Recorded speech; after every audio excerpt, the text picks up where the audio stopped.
محمد یا رب صلی وسلم۔ بسم اللہ الرحمن الرحیم۔ آج انشاءاللہ میں سورہ کہف کا رکوع نمبر 4 اور 15 پارے کا رکوع نمبر 16 اس آیت سے ان الذین آمنوا وعملوا الصالحات انا لا نضیع اجر من احسن عملا، آیت نمبر 30، یہاں سے میں انشاءاللہ شروع کروں گا۔ اس سے پہلے کی تفسیر مکمل ہو چکی تھی۔ آپ کو معلوم ہے اس سے پہلے جو واقعہ چل رہا تھا، اللہ تعالیٰ نے اپنے حبیب صلی اللہ علیہ وسلم سے فرمایا کہ آپ ان غرباء اور مساکین کو اپنی مجلس سے دھتکاریے مت۔ جس کا دل چاہے ایمان لائے، جس کا دل چاہے کفر اختیار کرے، آخرت میں اللہ خود ہی سزا دے دے گا۔ تو ان غریبوں کو دھتکار کے آپ مالداروں کو اپنے قریب کر دیں، یہ دین کی دعوت اور تبلیغ کا طریقہ ٹھیک نہیں ہے۔ اس پہ اللہ نے کیا فرمایا کہ جو کفر کرے گا تو وہ خود ہی جہنم میں جائے گا۔ قرآن کی عادت ہے جب بھی جہنم کا تذکرہ اللہ تعالیٰ کرتے ہیں، برے لوگوں کے لیے جہنم کی وعید سناتے ہیں، تو نیک لوگوں کے لیے جنت کی خوشخبریاں بھی بیان کرتے ہیں۔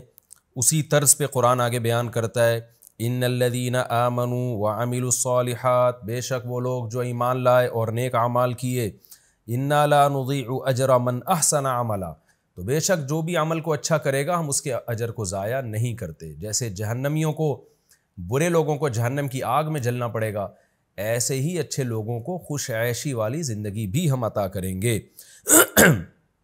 وہ کیسی عیش کی زندگی ہوگی؟ اولئک لہم جنات عدن، یہ وہ لوگ ہیں جن کے لیے ہمیشگی کے باغات، یعنی ایسے باغات جو ہمیشہ ہمیشہ رہیں گے، تجری من تحتہم الانہار، جن باغوں کے نیچے نہریں بہتی ہوں گی۔ یحلون فیہا من اساور، پہنائے جائیں گے وہ ان باغوں میں اساور من ذہب، سونے کے کنگن۔ قرآن و سنت سے یہ مضمون بہت اچھی طرح سے ثابت ہے کہ جنتی مرد بھی زیور پہنیں گے، اور سونے کے اور چاندی کے کنگن ہوں گے اور زیور ہوگا۔ اس پہ بعض لوگ اشکال کرتے ہیں کہ مرد پہ زیور اچھا نہیں لگتا، تو دنیا کے حکام کچھ اور ہیں، آخرت کے حکام کچھ اور ہیں۔ آج بھی دنیا میں کچھ لوگ زیور پہنتے ہیں، مرد ہو کے پہنتے ہیں، تو اللہ نے دنیا میں حرام قرار دیا اس عمل کو دو وجہ سے، یا تو اس لیے کہ عورتوں سے مشابہت ہے اس میں، یا اس لیے کہ یہ تعیش ہے، تو زینت عورت کے لیے، مرد کے لیے نہیں ہے۔ لیکن جنت کے اصول اور وہاں کے ضابطے الگ ہیں، اس لیے اللہ تعالیٰ نے وہاں کے لیے زیور بھی رکھے۔ ہو سکتا ہے وہاں کا ماحول ایسا ہو اور وہاں اتنی خوبصورتی ہو کہ وہ زیور کی وجہ سے اس میں اور زیادہ اس میں اضافہ ہو رہا ہو۔ تو اللہ تعالیٰ نے مردوں کے لیے بھی جنت میں زیور کا تذکرہ کیا، فرمایا وَيَلْبَسُونَ ثِيَابًا خُضْرًا مِّن سُنْدُسٍ، اور باریک سبز ریشم پہنیں گے۔ سبز ریشم عرب میں مشہور تھا۔ قرآن جنت میں مثالیں وہ دیتا ہے جس سے عرب لوگ مانوس ہوں، کیونکہ اولین مصداق تو صحابہ کرام تھے نا، ان کی سمجھ میں آئے۔ تو دو قسم کے ریشم ہوتے تھے، موٹا اور باریک ریشم، اور سبز ریشم ہوتا تھا، بائی نیچر اس کا رنگ سبز ہوا کرتا تھا، یعنی نیچرلی وہ سبز ہوتے تھے، تو بہت عمدہ کپڑا سمجھا جاتا تھا۔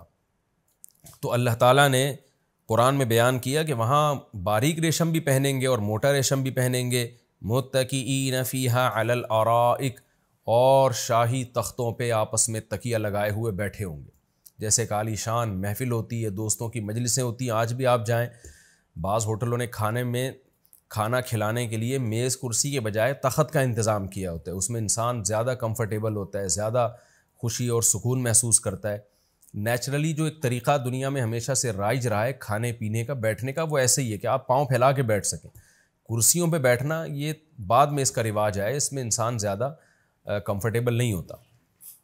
نعم الثواب، اللہ کہتے ہیں کیا بہترین بدلہ ہے۔ دیکھیں قرآن کا بھی انداز دیکھیں، بلاغت کی کتاب ہے نا، اللہ خود ہی اپنی باتوں پہ گویا تعجب کر رہے ہیں کہ کیا بہترین بدلہ میں نے دے دیا۔ وَحَسُنَتْ مُرْتَفَقًا، اور کیا ہی خوب ٹھکانہ دے دیا میں نے ان کو۔ یہ ریشم بھی دنیا میں حرام ہے مردوں پر، لیکن آخرت میں اللہ تعالیٰ ریشم پہلائیں گے۔ حدیث میں آتا ہے جن مردوں نے دنیا میں سونا اور ریشم استعمال کیا، تو حدیث کا مفہوم ہے آخرت میں ان پر یہ چیزیں حرام ہوں گی، یعنی آخرت میں وہ جنت میں نہیں جائیں گے۔ تو یہ ہمارا رکوع کمپلیٹ ہوا۔ اس رکوع میں چند اہم پوائنٹ ہیں، وہ میں بیان کر کے اگلے رکوع کی طرف چلتا ہوں۔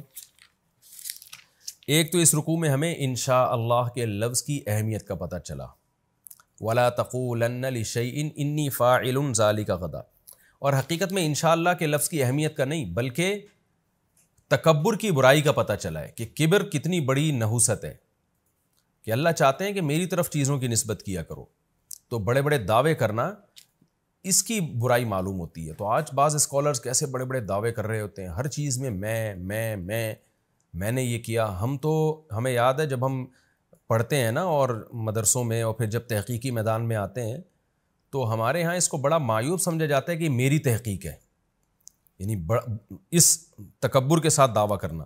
اس میں طریقہ یہ ہوتا ہے کہ یہ ہم نے کچھ تحقیق جمع کی ہے، تو اس میں ایک ٹوٹی پھوٹی سی تحقیق ہے یہ، تو بڑے حضرات کو دکھایا جاتا ہے کہ اس میں کوئی بھی سقم ہو، کوئی بھی اس میں خرابی ہو تو ہمیں اس پر مطلع کیا جائے۔ مطلب ہے کہ لب و لہجہ انسان کا ایسا ہونا چاہیے کہ ہر جگہ ایسا نہ ہو کہ جیسے یہ کائنات میں ایک پہلا شخص پیدا ہوا ہے جو تحقیق کر رہا ہے، اس سے پہلے تو 1400 سال سے لوگ علماء اور فقہاء اور محدثین، ان کو تو کچھ پتہ ہی نہیں تھا۔ تو اس طرح سے آج بہت سارے اسکالرز اس طرح پیدا ہو رہے ہیں علم میں، اور کمال کی بات یہ کہ علم کی ہوا بھی نہیں لگی ان کو، چند اردو کتابیں پڑھ کے وہ اپنے آپ کو محقق سمجھنے لگتے ہیں۔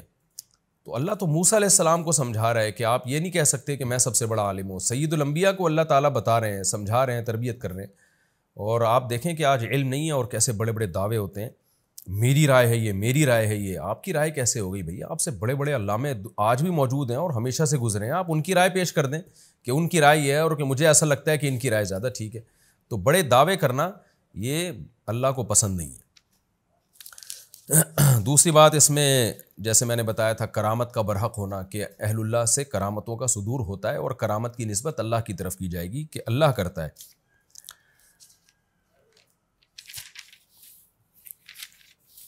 تیسری چیز، نبی صلی اللہ علیہ وسلم کو حکم دیا گیا کہ آپ غربا اور مساکین کے ساتھ اپنا وقت گزاریں۔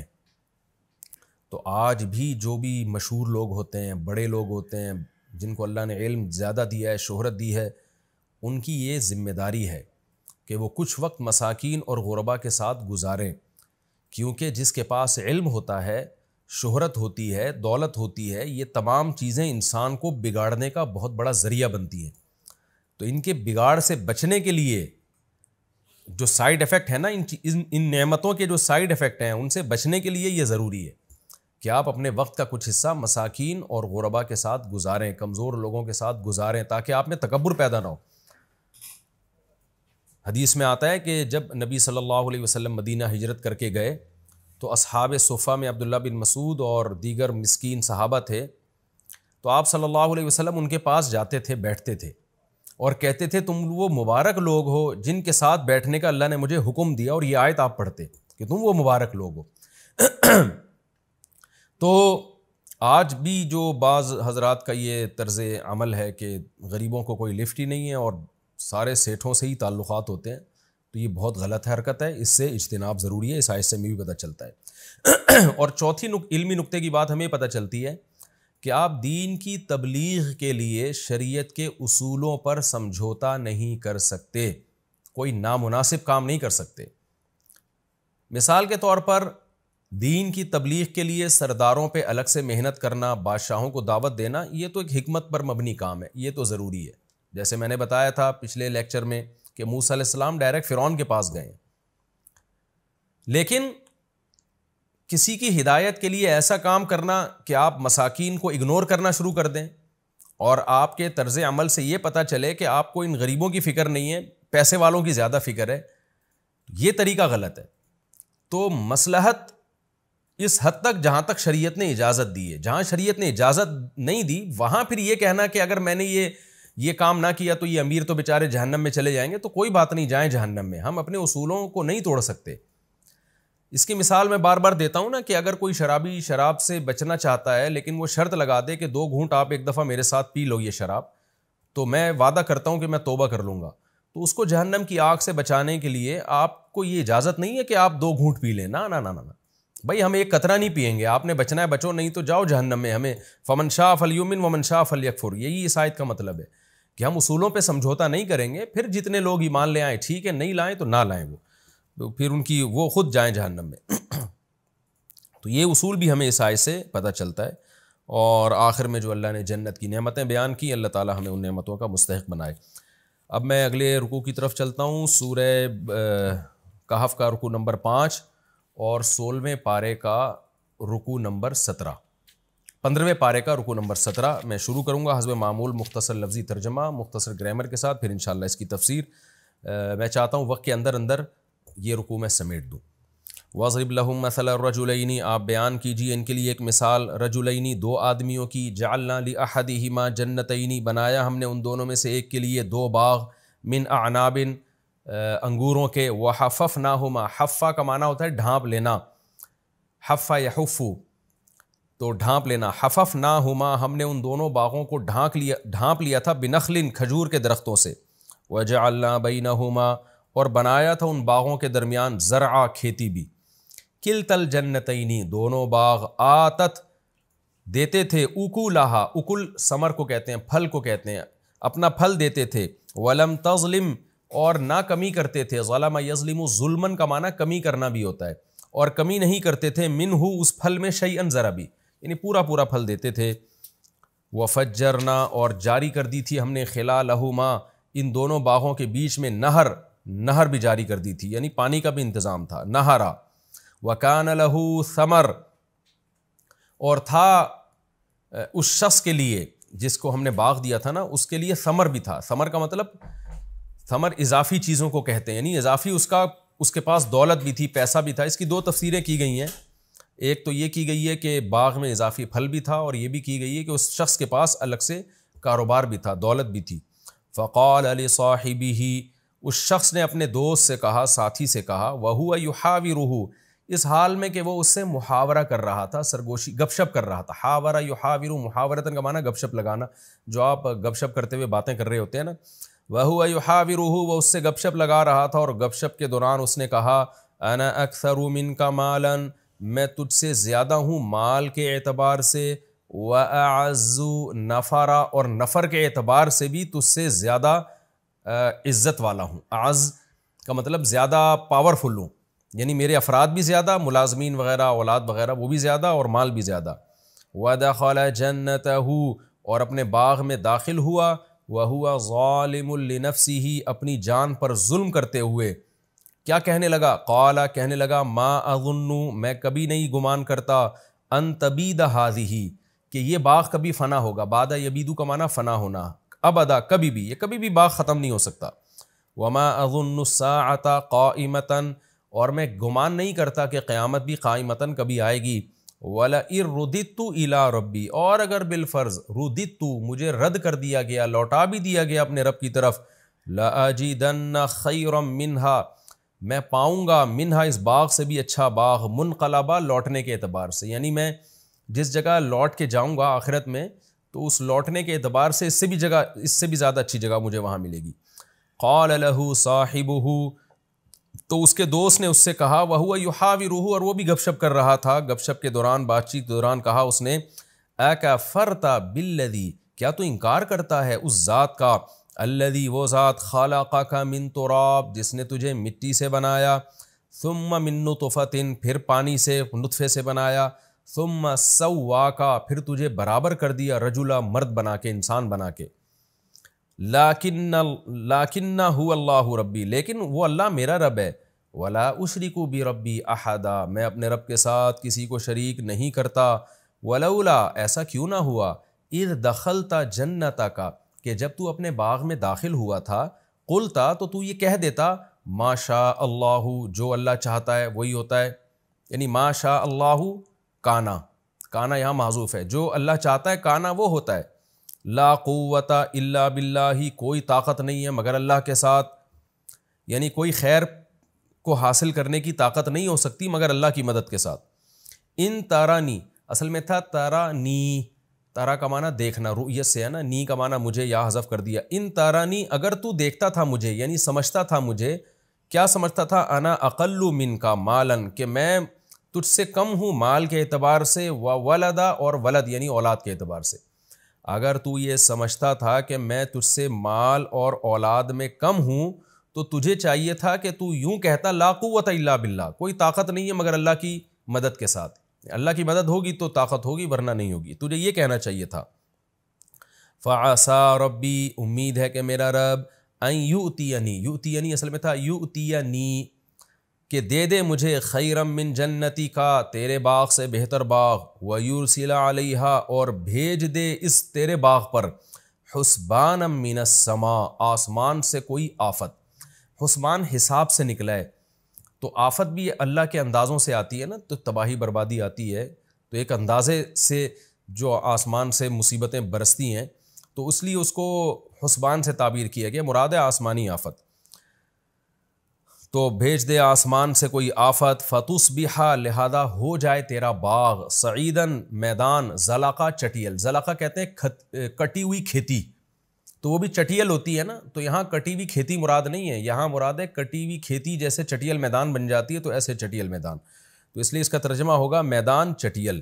فَتُصْبِحَ، تیرا باغ ہو جائے، سعیداً زلقہ، ایک میدان چٹیل میدان، او یصبح ماؤها غوراً، یا ہو جائے اس کا پانی غوراً، گہرائی میں چلا جائے، غائر غار سے نکلا ہے نا، غار بھی تو اندر گھسا ہوا ہوتا ہے، تو غائر کا مطلب نیچے زمین میں، یا اس کا پانی چلا جائے زمین میں، فلن تستطیع، تو استطاعت نہ رکھے، لہو اس پانی کی، طلب کے اعتبار سے، یعنی تیرے میں طلب کی طاقت ہی نہ رہے اس کی۔ وَأُحِيطَ بِثَمَرِهِ، اور احاطہ کر لیا گیا اس کے پھل کا، یعنی اس کے باغ کا۔ احاطہ کا مطلب تباہی آ گئی، احاطہ کا لفظ ایسے موقع پہ استعمال ہوتا ہے، احیط بہ، وہ ہلاک کر دیا گیا، احیط بثمرہ، گھیر لیا گیا اس کے ثمر کو، یعنی اس کے باغ کو، یعنی تباہ کر دیا گیا۔ فاصبح، وہ شخص ہو گیا، یقلب کفیہ، اپنے دونوں ہاتھوں کو پلٹتا ہوا، یہ کنایا ہوتا ہے افسوس سے، جب ہم افسوس کرتے ہیں نا تو ایسے اپنے دونوں ہاتھ کو یوں کر کے پلٹ رہے ہوتے ہیں، تو جیسے کچھ بھی ہاتھ نہیں آیا، تو وہ شخص جس کا باغ تھا وہ ہو گیا اپنے دونوں ہاتھوں کو، اپنی کف کو، ہتھیلیوں کو، اپنے دونوں کف کو، کف کہتے ہیں یہ جو ہاتھ ہے نا اس کو، دونوں ہاتھوں کو پلٹتا ہوا، کس بات پر افسوس کر رہا تھا؟ علی ما انفق فیہا،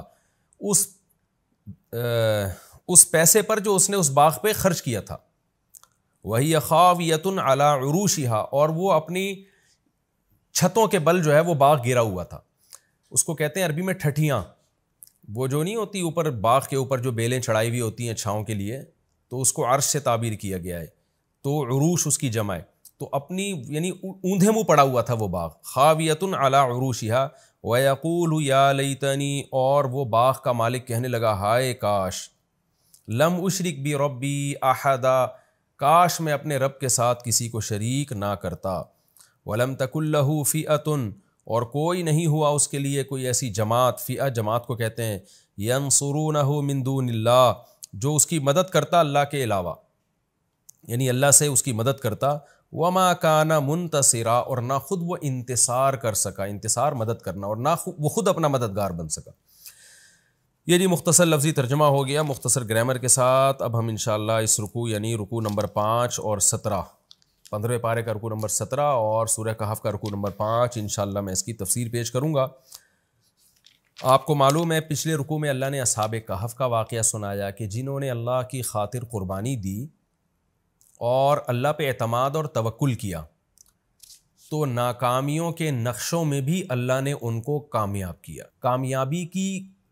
کامیابی کی کوئی صورت بنتی نہیں تھی، ہر طرف ناکامی ہی ناکامی تھی، مگر اللہ پہ اعتماد، ان کے زبان سے الفاظ بھی کیسے نکلتے تھے کہ ہمارا رب ہماری رہنمائی کرے گا، اور رب سے دعا مانگتے ربنا ہیئ لنا من امرنا رشدا، اے اللہ تو ہمارے لیے کوئی ہدایت کی صورت پیدا کر دے، تو زبان سے بھی اچھے جملے نکال رہے تھے کہ بھئی اللہ مدد کرے گا، اور عملی طور پر بھی قربانی دے رہے تھے۔ تو کیسے ناکامیوں کے اسباب میں اللہ نے ان کو کامیاب کر کے دکھایا ایک معجزاتی طور پر۔ اب اللہ واقعہ بیان کر رہے ہیں ان متکبر لوگوں کا کہ کامیابی کے تمام اسباب کے ہوتے ہوئے بھی تکبر کی وجہ سے اللہ نے ان کو برباد کیا ہے، اور اس کا بنیادی مقصد مشرکین مکہ کو سمجھانا بھی ہے کہ جو بڑا ناز کرتے تھے اپنے بڑے ہونے پر، سردار ہونے پر، اور نبی کو حکم دیتے تھے کہ غریبوں کو اپنی محفل سے نکالیے، تو اللہ بتا رہے ہیں کہ تم سے پہلے بھی بہت لوگوں کو ہم نے اسباب اور وسائل اور دولت دی ہے، اور انہوں نے تکبر کیا، تو کیسا ان کا انجام ہوا۔ تو تم بھی کبر سے بچو، تکبر سے بچو، اللہ کی طرف نسبت کرو۔ تو پہلے بھی ملحد لوگ گزرے ہیں جو خدا کے منکر تھے، آخرت کے منکر تھے، دولت پہ اور کامیابی کے نقشوں کو دیکھ کر وہ دھوکے میں پڑ گئے اور سمجھنے لگے جیسے ہم یہاں کامیاب ہیں تو ہمیشہ ہم کامیاب ہی رہیں گے. اس کے لیے اللہ نے نبی صلی اللہ علیہ وسلم کو حکم دیا کہ آپ ایک مثال بیان کیجئے. وَاضْرِبْ لَهُم مَثَلَ الرَّجُلَيْنِ، آپ ان کے لیے ایک مثال بیان کیجئے دو آدمیوں کی. دو دوست تھے یا دو گپ شپ لگانے والے تھے، تو ان میں سے ایک کو اللہ نے بہت مال اور اسباب دیے، دوسرا غریب تھا. تو جو دولت مند تھا وہ غریب پر اپنی فوقیت کس طرح سے بیان کرتا تھا، اس پہ کیسے اپنے بھرم میں لینے کی کوشش کرتا تھا اس کو، اور کیسے روب ڈالتا تھا اس کے اوپر. اللہ فرماتے ہیں جعلنا لأحدہما جنتین، ہم نے دونوں میں سے ایک کے لیے دو باغ بنائے. اب دیکھو اللہ تعالیٰ نے کیسا نظام رکھا ہے. دو باغ تھے تو اللہ ایک مساوات کا نظام چلاتا، ایک کو ایک باغ دے دیتا، دوسرے کو دوسرا باغ دے دیتا. لیکن اللہ تعالیٰ کی حکمت ہے کہ کسی کو بہت دولت دے دیتے ہیں، کسی کو بالکل غریب بنا دیتے ہیں. اب ایک ہی کو دو باغ دے دیے، دوسرے کے پاس کچھ بھی نہیں ہے. جعلنا لأحدہما جنتین من اعناب، انگوروں کے باغ تھے. وحففناہما بنخل، اور باغ بھی ایسے خوبصورت کہ ہم نے کھجوروں کے درختوں سے ان کو ڈھانکا ہوا تھا. اور وجعلنا بینہما زرعا، اور ان دونوں باغوں کے بیچ میں بھی کھیتی تھی اس کی، جو اس کی پیداوار میں اور تجارت میں اضافے کا ذریعہ بنتی تھی. کلتا الجنتین آتت اکلہا، دونوں باغ اپنا اکل یعنی اپنا پھل دیا کرتے تھے. ولم تظلم منہ شیئا، اور اس میں ذرہ برابر بھی کمی نہیں کیا کرتے تھے، بھرپور طریقے سے اپنی پیداوار دیا کرتے تھے جیسے باغ برکت والے باغ ہوتے ہیں. وفجرنا خلالہما نہرا، اور ان باغوں کے بیچ میں ہم نے پانی کا انتظام بھی کیا تھا، نہر تھی، تاکہ باغ کے مالک کو سیراب کرنے میں کوئی دشواری نہ ہو. وَكَانَ لَهُ ثَمَرٌ، اور اس شخص کے لیے اس کے علاوہ بھی ثمر تھا، یعنی ان باغوں کے علاوہ بھی اس کی سورس آف انکم تھی، پیسہ تھا اس کے پاس. فَقَالَ لِصَاحِبِهِ، اب ظاہر ہے جب باغ بھی پھل دے رہا ہے اور الگ سے تجارتیں بھی چل رہی ہیں اور دوست غریب ملے ہوئے ہیں، تو ظاہر ہے پھر دوستوں پر انسان اپنی دھاک جماتا ہے، روب جماتا ہے، ان پر اپنی فضیلت اور فوقیت شو کرتا ہے. تو یہاں بھی ایسا ہی ہوا، یہ تکبر میں آ گیا. فقال لصاحبہ، اپنے ساتھ چلنے والے یا بیٹھنے والے کے ساتھ کس سے کہنے لگا. وہو یحاورہ، اور وہ اس سے گپ شپ کر رہا تھا، بات چیت کر رہا تھا، باتیں ادھر ادھر کی ہو رہی تھی تو بیچ میں شو مارنا شروع کر دی. انا اکثر منک مالا، میرے پاس پیسے بھی زیادہ ہیں. جیسے ہوتا ہے نا شو بازی میں آتے ہیں لوگ ادھر ادھر کی باتیں کرتے ہوئے، کیا کہتے ہیں بھائی ہمارا بڑا بینک بیلنس ہے. وَأَعَزُّ نَفَرًا، اور نفر افرادی قوت بھی میری تجھ سے زیادہ ہے، میرے ملازمین دیکھو، میری اولاد دیکھو. پہلے زمانے میں لوگ اولاد کی کثرت پہ ہمیشہ فخر کرتے تھے، بچے زیادہ ہوتے تھے اور شو مارتے تھے. تو چونکہ اولاد کی کثرت کو وہ نعمت سمجھتے تھے. آج چونکہ فطرت سے باغی ہو رہی ہے انسانیت، فطرت سے بغاوت ہے کہ خاندانی نظام میاں بیوی کے سیٹ اپ کو چھوڑ کر گرل فرینڈ جو گدھے گھوڑوں کا کام ہے وہ کام شروع کر دیا، اور اس سے زیادہ فطرت کے باغی بنے ہیں تو ہومو سیکشولیٹی کو فروغ دینے کی کوشش کر رہے ہیں، جو مرد مرد سے اور عورت عورت سے. اور تو یہ جو نسل روکنا ہے نا کہ بچے کم ہوں، تو یہ بھی فطرت سے بغاوت ہے کہ جو چیز آپ کے لیے نعمت تھی، بڑھاپے کا سہارا تھی، اسی کو عذاب سمجھنا شروع کر دیا. یہب لمن یشاء اناسا، قرآن کہتے ہیں جس کو چاہتا ہوں بیٹیاں گفٹ دیتا ہوں، گفٹ کا لفظ استعمال کرتا ہے، جس کو چاہتا ہوں بیٹے گفٹ دیتا ہوں. تو جو گفٹ تھا اس کو پینلٹی سمجھنا شروع کر دیا. یہ سب انسان کے نا بے عقل ہونے کی دلیل ہے کہ سائنسی ترقی تو بہت کر رہا ہے مگر فطرت سے باغی بنتا چلا جا رہا ہے. تو وہ فخر کر رہا ہے کہ میرے پاس افراد بھی زیادہ ہیں، اولاد بھی. بظاہر اس سے اولاد ہی مراد ہے، کیونکہ آگے جو اس کے دوست نے جواب دیا نا تو اس کی اولاد کم تھی، تبھی اس نے کہا کہ میری اولاد کم ہے تو اس پہ تو فخر نہ کر کہ تیری اولاد زیادہ ہے. وَدَخَلَ جَنَّتَهُ، اور وہ اپنے باغ میں داخل ہوا. وَهُوَ ظَالِمٌ لِنَفْسِهِ، قرآن کہہ رہا ہے اپنی جان پہ ظلم کر رہا تھا وہ، یعنی اسے پتہ نہیں تھا کہ میں جو الفاظ آگے بولوں گا یہ میں اپنا ہی نقصان کر رہا ہوں. وہ کیسے اس نے جان پہ ظلم کیا. قَالَ مَا أَظُنُّ أَن تَبِيدَ هَٰذِهِ أَبَدًا، اپنے دوست سے کہنے لگا میں نہیں سمجھتا کہ یہ کبھی ہلاک ہوگا. یعنی اسباب پہ نظر کر رہا ہے، جیسے کہ ملحد لوگ کرتے ہیں، ایتھیس لوگ کرتے ہیں، مذہب کے منکر اور جو نام نہاد لبرل ہیں وہ کرتے ہیں، وہ اسباب کو دیکھتے ہیں. دیکھیں اصحاب کہف کے بعد یہ واقعہ کتنی زبردست ربط ہے نا آپس میں. اصحاب کہف دیکھ رہے ہیں کہ کوئی سبب نہیں ہے، لیکن کیا کہہ رہے ہیں کہ امید ہے کہ ہمارا رب ہمیں ہماری رہنمائی کرے گا، ہمیں اچھا ٹھکانہ دے گا. وہ امید کی باتیں کر رہے ہیں جبکہ اسباب بالکل بھی نہیں ہے. تو اور یہ کیا کر رہے ہیں کہ اسباب پہ اعتماد کر کے بیٹھ گئے ہیں. یہ کہہ رہے ہیں کہ میرا اتنا اچھا باغ ہے اور نہر بھی ہے اور پانی کا بھی انتظام ہے, تو کیوں تباہ ہوگا بھائی باغ؟ یہ مطلب یہ ہے کہ اللہ کیا ہوتا ہے, مقصد اللہ کی نفی تھی کہ کوئی خدا نہیں ہے, ہمیں کسی سے ڈرنے کی ضرورت نہیں ہے, سب کچھ ہے, بارشیں برس رہی ہیں, نہریں چل رہی ہیں اور بہترین میرا بزنس ہے, تو اس کو کوئی نقصان نہیں پہنچا سکتا. کیونکہ اس زمانے میں بھی علماء جو نیک لوگ تھے ڈراتے تھے نا مالداروں کو کہ بھئی اللہ کی اطاعت کرو, شرک مت کرو. تو اس نے بھی وہی کام کیا کہ علماء کا مذاق اڑانا شروع کیا, یا پیغمبروں کی تعلیمات کا جو اس زمانے میں تعلیمات تھیں ان کا مذاق اڑانا شروع کیا. یہ واقعہ کب ہوا, کہاں ہوا, یقینی طور پر ہمیں اس کا کسی تاریخی کتاب سے یقینی ثبوت نہیں ملتا. البتہ کچھ آثار ملتے ہیں, حضرت مفتی تقی عثمانی صاحب نے بھی اپنے سفر نامے میں ذکر کیا, لیکن انہوں نے بھی اس کا تذکرہ کیا کہ یقینی نہیں ہے یہ. تو جب یقینی نہیں ہے تو ہم کیوں اس میں رائے پیش کریں؟ بس ہمیں یہ پتہ ہے کہ رسول اللہ صلی اللہ علیہ وسلم کے دنیا میں آنے سے پہلے پچھلی امتوں میں یہ واقعہ ہوا ہے. اس سے زیادہ ہم اس کے بارے میں نہیں جانتے. تو قال ما اظن ان تبید هذه ابدا, اس نے کہا کہ میں نہیں سمجھتا یہ کبھی ختم ہوگا, لہذا میں کوئی ڈرنے کی, گھبرانے کی, اللہ کے شکر ادا کرنے کی, گناہوں کو چھوڑنے کی, یہ مذہبی اسکالرس کی باتیں, ان بکھیڑوں میں پڑھنے کی ضرورت نہیں ہے. وما اظن الساعة قائمة, رہا یہ مسئلہ کہ جو اہل اللہ ہیں, علماء ہیں, وہ تو کہتے ہیں قیامت قائم ہوگی, دنیا میں عذاب نہیں بھی آیا تو قیامت کے دن تو آئے گا, تو قیامت جب آئے گی تو اس وقت کے لیے تیاری کر لو, اللہ سے تعلق بحال کر لو. تو کہنے لگا کہ کوئی قیامت نہیں آئے گی, میں نہیں سمجھتا کہ کوئی آخرت قائم ہوگی. وَلَا إِن رُدِدتُّ إِلَىٰ رَبِّي, اور اگر بالفرض میں اپنے رب کی طرف چلا بھی گیا, اللہ نے مردوں کو دوبارہ زندہ کیا, حساب و کتاب کے لیے کھڑا کر بھی لیا, تو یہ مولوی لوگ جہنم میں جائیں گے, مجھے وہاں بھی جنت ملے گی. جیسے کہ آج کہہ رہے ہوتے ہیں نا جو علماء سے بغض رکھنے والے لوگ ہیں کہ آخرت بھی انگریزوں کے لیے, کیونکہ وہ ایک نمبر ہوتے ہیں, وہ دیندار ہوتے ہیں, انہوں نے دنیا میں اتنی ترقی کی, تو آخرت بھی انہی کے لیے اگر ہوئی, مسلمان آخرت میں بھی جہنم میں جائیں گے, ان کی حرکتیں دیکھو. اس طرح بھی بعض لبرل لوگوں کی سوچ ہے کہ بالفرض اگر آخرت قائم ہوئی تو ہم وہاں بھی پٹیں گے. تو ایسا نہیں ہے بھائی, آپ اللہ پہ ایمان لانے والوں کو اور نہ لانے والوں کو ایک جیسا کیسے سمجھ سکتے ہیں؟ تو اس کا بھی یہی خیال تھا, یہ اس زمانے کا ملحد تھا, ایتھیس تھا.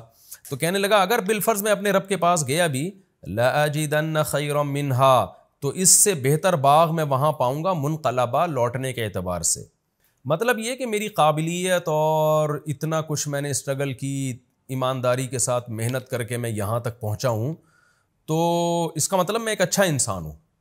تو اگر بالفرض قیامت قائم ہو بھی گئی تو جیسے مجھے یہاں بہت کچھ ملا ہے میری محنت کی وجہ سے, تو وہاں بھی لازمی ملے گا مجھے. تو اس لیے اس کے لیے مجھے نماز روزے کی اور توحید کی اور ان سب بکھیڑے میں پڑھنے کی ضرورت نہیں ہے. لیکن اس کا جو دوست تھا, غریب تھا, وہ مسلمان تھا, اس نے کیا کہا؟ قال له صاحبه, اس کے دوست نے اس سے کہا, وهو يحاوره, وہ بھی گپ شپ کر رہا تھا, کیا کہا؟ اکفرت بالذی خلقک من تراب, تو ایسی ذات کا انکار کرتا ہے جس نے تجھے مٹی سے پیدا کیا. کیا مطلب؟ زبان سے تو کہہ رہا ہے کہ میرا خدا ہے, لیکن تیرے عمل سے لگ رہا ہے کہ تو خدا کو نہیں مانتا.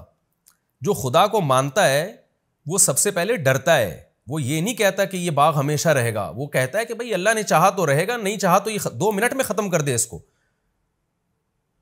تو اصل طاقت اور قدرت تو اللہ کی ہے, تو تو اس خدا کا انکار کر رہا ہے جس کی یہ طاقت ہے کہ اس نے تمہیں مٹی سے بنایا, پھر پانی کے قطرے سے بنایا. تو جو پانی کے قطرے سے انسان بنا سکتا ہے, اتنا پاورفل, اتنا طاقتور, وہ چاہے تو تیرے باغ کو 2 منٹ میں ختم کر سکتا ہے. تو ایسے بے فکر ہو کے کیسے بیٹھ گیا ہے؟ جیسے کہ آج ملحد اور ایتھیس لوگ بیٹھ جاتے ہیں کہ کچھ نہیں ہونے والا. یعنی یہ اللہ کیا ہوتا ہے بھائی؟ سب کچھ اسباب سے ہے. تو بھی اسباب کو دیکھ کر دھوکے میں آ رہا ہے, تو تجھے کیا ہو گیا؟ اکفرت بالذی خلقک من تراب ثم من نطفہ ثم سواک رجلا, پھر اس نے تجھے مرد بنا دیا, انسان بنا کے ماں کے پیٹ سے باہر نکال لیا, جس کی یہ طاقت اور قدرت ہے, اور تو کہہ رہا ہے قیامت بھی قائم نہیں ہوگی. تو یہ بھی تو خدا کا منکر ہے, کیونکہ تو خدا کی طاقت کا انکار کر رہا ہے. اس لیے کہ جو یہ کہتا ہے نا قیامت قائم نہیں ہوگی, وہ اس لیے یہ کہتا ہے کہ اس کے ذہن میں یہ ہوتا ہے یہ مردے دوبارہ زندہ کیسے ہو جائیں گے. اس کا مطلب آپ خدا کے منکر ہو, آپ خدا کی طاقت کا انکار کر رہے ہو. تو یہ تمام باتیں خدا کا انکار ہیں. ان سب کی ایک ہی دلیل ہے کہ جس نے مٹی سے پانی کا قطرہ بنا دیا اور پانی کے قطرے سے پورا انسان بنا کے ماں کے پیٹ سے باہر لے آیا اور پھر ماں کی چھاتیوں میں دودھ پیدا کر دیا, اب اس کو اپنی طاقت اور قدرت کے لیے مزید کسی دلیل کی ضرورت نہیں ہے. لکنہ اللہ ربی, تو تو یہ باتیں کر رہے کہ یہ باغ کبھی فنا نہیں ہو سکتا اور قیامت قائم نہیں ہوگی, لیکن میرا یہ کانسیپٹ نہیں ہے. میں تو کہتا ہوں اللہ ہے میرا رب, ولا اشرک بربی احدا, میں اپنے رب کے ساتھ کسی کو شریک نہیں کرتا، عقیدہ توحید کا قائل ہوں میں کہ سب طاقتیں اسی کے پاس ہیں، تو تجھے ہونا یہ چاہیے تھا کہ تو جب باغ میں داخل ہوتا تو یہ کہتا. یہ ایسے جیسے دوست گویا بزبان حال کہہ رہے کہ بھائی تو خدا کی تعریفیں کر کے کہنا کیا چاہتا ہے؟ تو جو کہہ رہا ہے اللہ میرا رب ہے اور میں گویا کفر کر رہا ہوں، تو صحیح طرح بتا تو کہنا کیا چاہتا ہے کہ مجھے کیا کرنا چاہیے. اس لیے اگلے جملے میں اس نے یہ کہا وَلَوْلَا إِذْ دَخَلْتَ جَنَّتَكَ، ایسا کیوں نہیں ہوا کہ جب تو اپنے باغ میں داخل ہوا قُلْتَ مَا شَاءَ اللَّهُ، تو کہتا بھائی جو اللہ چاہتا ہے وہ ہوتا ہے. تو اللہ نے چاہا مجھے اتنا اچھا باغ دے دیا، اللہ چاہے تو یہ چھین بھی سکتا ہے. تو یہ اللہ کی طاقت ہے، یہ میرا کمال نہیں ہے. لا قوت الا باللہ، کوئی قوت نہیں ہے مگر اللہ کی طاقت کے ساتھ. اللہ کی طاقت ہوگی تو پھر ان قوتوں کا ہمیں فائدہ ہوگا. ان ترانی انا اقل منک مالا وولدا، اگر تیرا خیال یہ ہے کہ میں مال اور اولاد میں تجھ سے کم ہوں تو بجائے دھونس جمانے کے تو اللہ کا شکر ادا کرتا، بھائی اللہ کا دیا ہے. تو یوں کہتا فعسیٰ ربی، میں تو امید کی بات کرتا ہوں، امید ہے میرا رب ان یؤتینی خیرا من جنتی کا، ہو سکتا ہے وہ کل تقدیر کا پانسا پلٹے اور تیرے باغ سے بھی بہتر باغ مجھے دے دے. وَيُرْسِلَ عَلَيْهَا حُسْبَانًا مِّنَ السَّمَاءِ، اور تو جو اس طرح کی تکبر والی باتیں کر رہا ہے تو عین ممکن ہے تیرے باغ پہ کوئی آسمانی آفت بھیجے فَتُصْبِحَ صَعِيدًا زَلَقًا، اور وہ چٹیل میدان بن جائے. دیکھیں ناکامی کے نقشوں میں بات کیسی کر رہا ہے، امیدیں والی، کہ میرے پاس کچھ بھی نہیں ہے. آج کسی غریب کو تانا دیں تو وہ پھوٹ پھوٹ کے رونا شروع کر دے گا، لیکن اللہ بتا رہا ہے غریب کو بھی کہ بھائی بات تسلی کی کرو، بھائی اللہ نے دی ہے نا مجھے غربت، تو اللہ چاہے تو 2 منٹ میں مجھے دولت دے سکتا ہے. تو وہ غریب بھی چونکہ مسلمان تھا، اہل ایمان تھا، امید کی باتیں کر رہا ہے اور ڈپریشن کو ختم کر رہا ہے، اسٹریس کو ختم کر رہا ہے. تو فوراً کیا کہنے لگا، بھائی اللہ تعالیٰ چاہے تو 2 منٹ میں مجھے اس سے اچھا باغ دے دے، اور تو جو تکبر کر رہا ہے تیرے باغ کو 2 منٹ میں ہلاک کر دے، ختم کر دے. او یصبح ماؤها غورا، اور یہ جو نہروں پہ تو تکبر کر رہا ہے تیرا پانی زمین میں دھسا دے اور تو اس پانی کو طلب کرنے کی طاقت ہی نہ رکھے. وَأُحِيطَ بِثَمَرِهِ، اس نے تو ایسی ایک بات کہہ دی تھی، اللہ کہتے ہیں ہم نے ایسا ہی کیا اور اس کے باغ کو ہلاکت نے گھیر لیا. فَأَصْبَحَ يُقَلِّبُ كَفَّيْهِ عَلَى مَا أَنفَقَ فِيهَا، جو کچھ باغ میں اس نے انویسٹ کیا تھا اس پر کف افسوس ملنے لگا. اور وَهِيَ خَاوِيَةٌ عَلَى عُرُوشِهَا، کوئی رات میں آسمانی آفت آئی ہے، صبح اٹھا تو سارا باغ الٹا پڑا ہوا تھا. وَيَقُولُ يَا لَيْتَنِي، اور کہنے لگا ہائے کاش، لَمْ أُشْرِكْ بِرَبِّي أَحَدًا، میں اپنے رب کے ساتھ کسی کو شریک نہ کرتا. کیا مطلب؟ خالص توحید کا قائل ہوتا. خالص توحید یہی ہے کہ ہر چیز اللہ کی طرف مفوض کی جائے. وَلَمْ تَكُنْ لَهُ فِئَةٌ يَنْصُرُونَهُ مِنْ دُونِ اللَّهِ، اللہ فرماتے ہیں اس کی کوئی ایسی جماعت نہ بنی جو اس کی اللہ کے عذاب سے مدد کر لیتی. جو بڑا ناز تھا نا کہ میرے اولاد بھی زیادہ اور میرے پاس افرادی قوت بھی زیادہ. وَمَا كَانَ مُنْتَصِرًا، اور نہ وہ خود اپنی مدد کر سکا. تو یہ اللہ نے واقعہ بیان کیا بتانے کے لیے کہ اپنی دولت پہ، اپنے مال پہ کبھی اتراؤ مت. وہی بات ہے جو قرآن میں سورہ معارج میں ہے نا، ان الانسان خلق ہلوعا، انسان جلد باز ہے.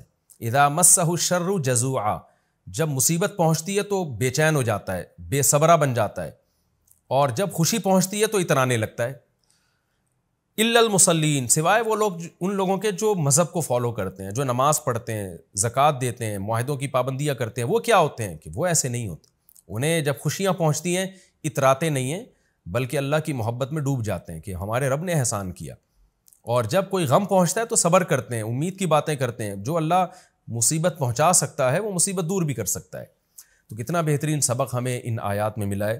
اور اس میں ملحد اور ایتھیس لوگ جو اپنی ترقی پر غیر مسلموں کی سائنسی ترقیوں پہ ناز کرتے ہیں، ان کے لیے بھی عبرت کا سامان ہے کہ آج یہ ترقی ہے، کل یہ تباہ و برباد بھی ہو سکتی ہے. ہم تو ایک بات جانتے ہیں، جس خدا نے پانی سے انسان کو بنایا یہ آٹومیٹیکلی نہیں ہو سکتا، یہ خدا کا کام ہے. اور ایسے سافٹ ویئر ماں کے پیٹ میں انسٹال کر دیے اور اس پانی کے قطرے میں انسٹال کر دیے کہ تھوڑے دنوں میں وہ ناک کان آنکھ دل دماغ جگر بن کے ماں کے پیٹ سے باہر آئے اور پھر چھاتیوں میں فوراً دودھ پیدا ہو جائے. جو خدا یہ کر سکتا ہے تو سب سے اہم ہماری نظر میں اہم یہ بات ہے کہ اس خدا سے تعلق اچھا کیا جائے، اس خدا کو راضی کیا جائے. پھر اگر دنیا میں ناکامی بھی ہے تو یہ ناکامی وقتی ناکامی ہے، یہ حقیقی ناکامی نہیں ہے. اور اس خدا کو ناراض کر کے اگر آپ نے دنیا حاصل کی ہے تو اس زیب و زینت سے قطعاً متاثر ہونے کی بالکل بھی ضرورت نہیں ہے. قرآن بار بار کہتا ہے اللہ کا انکار کرنے والوں کا زمین میں چلنا پھرنا اور لائف کو انجوائے کرنا، اس سے ہرگز دھوکے میں مت آؤ. تو یہ ہمیں اس سے بہت اہم سبق ملتا ہے. اور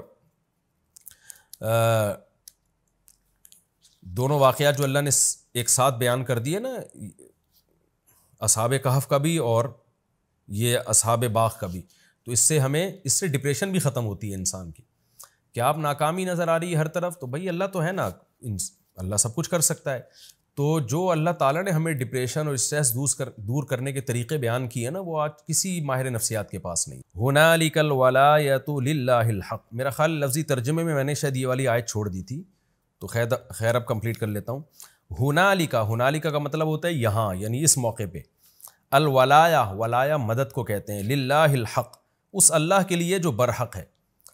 یعنی ایسے موقع پہ جب اس طرح کی کوئی قدرتی آفت آئے تو مدد اس اللہ ہی کے لیے ہے جو برحق ہے, وہی مدد کر سکتا ہے اگر کرنا چاہے تو. ہوا خیر ثوابا, وہ اللہ بہتر ہے بدلے کے اعتبار سے بھی. وہ خیر عقبا, اور بہتر ہے انجام کے اعتبار سے بھی. یعنی اس اللہ کا بدلہ اور جو رزلٹ ہے اللہ سے دوستی کا, وہ بہرحال بہتر ہے. جو اللہ انجام بھی اچھا کرے گا اور ثواب بھی, بدلہ بھی دنیا کے لحاظ سے بہت اچھا دیتا ہے. تو کیا مطلب کہ یہ جو باغ ہلاک ہو گیا اس شخص کا, تو ایسے موقع پہ مدد بھی اللہ کر سکتا ہے, اور اللہ کو راضی کرو گے تو انجام بھی اچھا ہوگا اور ثواب بھی اچھا ملے گا. تو چونکہ اس شخص نے اللہ کو راضی نہیں کیا تو اب انجام بھی اچھا نہیں ہے اور حال بھی اچھا نہیں ہے. اللہ نے کیسے باغ کو تباہ و برباد کر دیا. یہ ہمارا رکوع الحمدللہ کمپلیٹ ہو گیا. اس رکوع میں جو ہمیں اسباق ملتے ہیں, ایک تو یہی سبق ملتا ہے کہ تکبر نہیں کرنا چاہیے. دوسری بات یہ جو ایتھیس لوگ دھوکے میں آتے ہیں نا اس زمین کو دیکھ کر, حالات کو دیکھ کر کہ قبروں سے مردہ کیسے زندہ ہوں گے, حقیقت میں ایک بہت بڑی بھول ان سے ہو رہی ہوتی ہے. اکفرت بالذی خلقک من تراب. جب بھی کوئی ایتھیس ایسی باتیں کیا کرے نا, ملحد لوگ, کہ یہ سب مذہبی باتیں غلط ہیں, کوئی جو ہے کوئی فرشتے نہیں ہیں, کوئی پیغمبر نہیں ہے, کوئی دوبارہ موت کے بعد زندگی نہیں ہے, تو فوراً یہ کہا کریں اکفرت بالذی خلقک من تراب, کہ جس خدا نے آپ کو مٹی سے بنایا, پھر پانی کے قطرے سے بنا دیا, پھر انسان بنا کے ماں کے پیٹ سے باہر نکال لیا, یہ کتنی بڑی قدرت ہے. یہ عمل تو چونکہ ہم صبح شام دیکھ رہے ہیں نا, اس لیے ہمارے لیے یہ ہم اس کے یوز ٹو ہو چکے ہیں, اور یہ ہمیں اچھمبے کی چیز نہیں لگتی. ورنہ اسی کو ساری زندگی انسان غور کرتا رہنا تو عقل میں نہ آئے یہ بات. یہ خدا کا کام ہے یہ. تو ایسے اس کے بعد بھی یہ کہنا کہ مردے دوبارہ زندہ نہیں کر سکتا وہ خدا, اور حساب و کتاب نہیں لے سکتا, یہ خدا کا انکار ہے. تو یہ آیت بہت موٹیویٹ کرتی ہے انسان کو. اکفرت بالذی خلقک من تراب ثم من نطفہ. باقی اس رکوع سے یہ جو ہمیں پتہ چلتا ہے کہ اس شخص نے جب اس کا باغ تباہ و برباد ہو گیا تو کف افسوس ملنے لگا اور کہنے لگا کہ کاش میں اپنے رب کے ساتھ کسی کو شریک نہ کرتا. تو کیا اس سے ہم یہ سمجھیں کہ اس نے اسلام قبول کر لیا, عقیدہ توحید کو مان لیا, یا ہم یہ سمجھیں کہ نہیں وہ کفر پر ہی مرا؟ تو ہمیں قرآن و سنت میں اس بارے میں کچھ نہیں ملتا. البتہ کسی کے صرف یہ الفاظ کہ اس کو یہ افسوس ہوا کہ میں نے ایسے الفاظ کیوں کہے, یہ توبہ کی علامت نہیں ہوتی. اس لیے کہ بعض دفعہ برے عمل پہ انسان کو ندامت تو ہوتی ہے مگر وہ توبہ نہیں کرتا. تو جبکہ گناہ کی معافی کے لیے باقاعدہ توبہ کرنا ضروری ہے. یعنی انسان توبہ کرے کہ میں اب آئندہ سے عقیدہ توحید کا قائل ہوں گا, اور آئندہ سے میں یہ سمجھوں گا کہ جو مجھے مال اور اسباب ملے وہ اللہ نے دیے ہیں, اور پھر اپنے عمل کو درست کر لے وہ. تو جب تک یہ چیز نہیں ہوتی اس وقت تک توبہ قبول نہیں ہوتی انسان کی. کیونکہ بعض دفعہ کافر, قرآن تو کہہ رہا ہے نا وَجَاهَدُوا بِهَا وَاسْتَيْقَنَتْهَا أَنفُسُهُمْ, فرعون کو پتا تھا موسیٰ علیہ السلام اللہ کے سچے نبی ہیں, لیکن اسلام میں داخل نہیں ہوا پراپر طریقے سے. تو کسی غیر مسلم کا اپنے آپ کو غلط سمجھنا یہ کافی نہیں ہے. مثال کے طور پر کوئی ہندو یہ سمجھتا ہے کہ بت پرستی غلط ہے, تو اس سے وہ مسلمان نہیں ہو جائے گا, مشرک ہی کہلائے گا, جب تک کہ عملی طور پر اس بت پرستی کو چھوڑ نہیں دیتا, اعلان برات نہیں کر دیتا وہ. تو یہاں بھی ایسا ہی ہے کہ اب ہمیں نہیں پتا اس نے توبہ کی یا نہیں کی, کر لی تو اللہ معاف کر دے گا اس کو آخرت میں, اور چاہیں گے تو اللہ دوبارہ دنیا میں بھی باغ دے سکتے ہیں, چاہیں تو نہیں دیں, وہ پھر اللہ کی مرضی ہے. لیکن ہمیں یہ بہرحال پتہ چلتا ہے کہ پہلے زمانے کے کافر لوگوں کو بھی بہرحال احساس ہو جایا کرتا تھا. جب باغ تباہ ہو گیا نا تو اس کو احساس ہوا کہ میں نے غلط کیا. لیکن آج لوگوں کے دل اتنے سخت ہو چکے ہیں کہ آسمانی آفتیں اور عذاب دیکھ کر بھی عبرت حاصل نہیں ہوتی, اور اپنی غلطیوں پر ندامت کے لیے بھی تیار نہیں ہوتے. تو یہ بھی ایک بہت اہم بات ہے, اس سے بھی ہمیں ڈرنا چاہیے. تو ہمارا یہ رکوع الحمدللہ کمپلیٹ ہوا. اب اگلا ایپیسوڈ جو میرا شروع ہوگا وہ انشاءاللہ 2023 کے رمضان کے بعد ہوگا. رمضان میں ہم ناغہ کریں گے, کیونکہ رمضان میں میری مصروفیت بھی بہت زیادہ ہوتی ہے, پھر ہمارے چینل پہ لوڈ بھی بہت زیادہ ہوتا ہے. تراویح کے بعد روزانہ بیان ہوتا ہے 1-1.5 گھنٹے کا, وہ بھی اپلوڈ ہوگا. تو شروع کے 4-5 دن تو ناغہ ہوگا اس میں, 5-6 دن. اس کے بعد انشاءاللہ پھر ہم لائیو وہ اپلوڈ کریں گے جو تراویح کے بعد کا خلاصہ ہے. میں سفر کی وجہ سے 4-5 دن اس میں ناغہ کروں گا, لیکن اس کے بعد پھر انشاءاللہ ہم ڈیلی اس کو اپلوڈ کریں گے تراویح کے بعد کے لیکچرز. تو تفسیر کا لیکچر جو ہے اب جو 2023 کا جو رمضان اب شروع ہونے والے اگلے ہفتے میں, تو اب جو شوال جو رمضان کے بعد جو پہلا پیر آئے گا اس سے انشاءاللہ ہم تفسیر کے لیکچر کا دوبارہ آغاز کریں گے.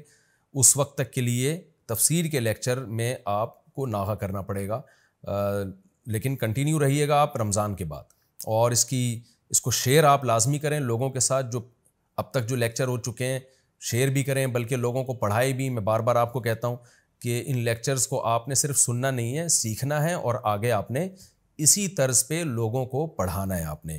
تو انشاءاللہ ہم 2023 کے رمضان کے بعد آپ سے دوبارہ ملتے ہیں. سورہ کہف کے رکوع نمبر 6 اور 15ویں پارے کا رکوع نمبر 18 انشاءاللہ میں اگلے ایپیسوڈ سے اسٹارٹ کروں گا رمضان کے بعد. اللہ تعالی ہمیں سمجھنے کی, عمل کرنے کی توفیق عطا فرمائے.